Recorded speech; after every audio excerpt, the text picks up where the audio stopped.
நாசரேத் அருகே சாலையில் ஏற்பட்ட திடீர் பள்ளத்தில் இருசக்கர வாகனம் விழுந்த விபத்தில் ஒருவர் காயமடைந்தார். தூத்துக்குடி மாவட்டம் ஆழ்வார் திருநகரி ஒன்றியம் சார்பில் நாசரேத் திருச்செந்தூர் மார்க்கத்தில் கடந்த 2 மாதங்களுக்கு முன்பு சாலை அமைக்கப்பட்டதாக தெரிகிறது.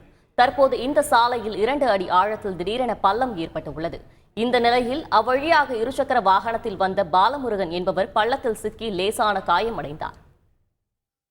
ராமேஸ்வரம் அருகே மீன்பிடி வலையின் கயிறு அறுந்து மீனவர் ஒருவர் காலில் பலத்த காயமடைந்துள்ளார். ராமேஸ்வரம் அருகே உள்ள தங்கச்சி மடம் பகுதியைச் சேர்ந்த மீனவர் ஜான் ரோடிக்.